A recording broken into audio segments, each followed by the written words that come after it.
নমস্কার বন্ধুরা, পুষ্পর বাঙাল হেসেলে আপনাদের স্বাগত। আজ আমি বানিয়ে দেখাবো বেগুন চিজের কাটলেট।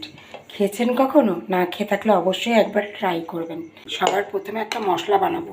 বেশ কিছুটা ধনেপাতা, কিছুটা পুদিনা পাতা, বেশ কয়েক কোয়া রসুন, একটুখানি পেঁয়াজ, 1 ইঞ্চি আদা, কয়েকটা কাঁচা লঙ্কা একসাথে একটা মিহি পেস্ট করব শুকনো শুকনো করে। পেস্টটা তো খুব সুন্দরভাবে হয়ে গেছে। বেগুনটাকে আমি একটু পকেট করে কেটেছি। দেখুন, এই চিজটাকে স্লাইস করে রেখেছি। চিজটাকে শুধু ওই পকেটের ভেতরে ভরে দেবো। প্রত্যেক কটা বেগুনের ভেতরে ভরে নিয়ে ফিরে আসি। দেখুন বন্ধুরা, প্রত্যেক কটা বেগুনের পকেটের ভেতরে আমি কিন্তু সুন্দরভাবে চিজগুলো ভরে নিয়েছি। দিয়ে দেবো পরিমাণ মতন লবণ, আর দিয়ে দেবো পাতিলেবুর রস। পেস্ট করে রাখা মশলাটা পুরোটা দেবো। এত টেস্টি লাগে এটা খেতে, আশা করি আপনাদেরও খুব ভালো লাগবে। ইনস্ট্যান্ট যদি বাড়িতে কোনো লোকজন আসে, বেগুন তো সাধারণত সকলের ঘরেই থাকে। এবার বন্ধুরা দেখুন, খুব ভালোভাবে বেগুনের গায়ে এই মশলাটাকে লাগিয়ে দেবো। এটা কিন্তু বন্ধুরা বেশিক্ষণ মেখে রেখে দেওয়া যাবে না, তাহলে জল ছেড়ে দেবে। দেখুন, বেগুনের গায়ে তো লাগিয়ে দিয়েছি। যেটুকু এক্সট্রা থাকবে না, সেগুলো আমি এই পকেটটাকে ফাঁকা করে করে একটু একটু করে ভেতরে দিয়ে দেবো। একটু লবণ দিয়ে আমি ফেটিয়ে নিলাম। এবারে দেখুন, একটা করে বেগুনের পিস নেব, আর এইভাবে ডিমের মধ্যে ডুবিয়েই আমি এই যে ময়দা চিলি ফ্লেক্স লবণ দিয়ে মাখিয়ে রেখেছিলাম সেটার মধ্যে দিয়ে দেবো। কোট করে নেব,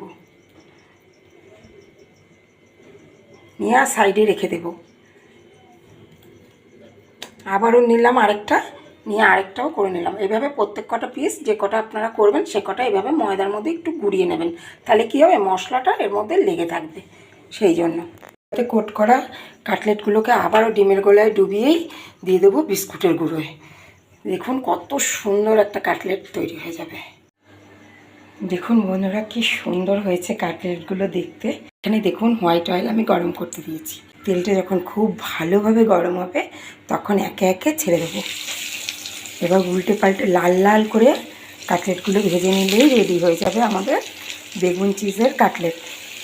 এইভাবে বানিয়ে যদি কাউকে না বলে দেন, কেউ বুঝতেই পারবে না যে এটা বেগুনের কাটলেট হচ্ছে। এবার শুধু লাল লাল করে উল্টে পাল্টে ভাজার পালা। দেখুন বন্ধুরা, খুব সুন্দর লাল লাল করে ভাজা হয়ে গেছে। এবার আমি তুলে নেবো। আর ভালোভাবে ওপর থেকে একটু চাট মশলাও দিয়ে দিলাম। একদম রেডি হয়ে গেছে আমাদের চিজ বেগুনের কাটলেট। এইভাবে বানিয়ে গরম গরম পরিবেশন করুন। ভালো থাকবেন, সুস্থ থাকবেন, দেখতে থাকবেন পুষ্পর বাঙাল হেসেল। ফিরে আসছি পরের ভিডিওতে।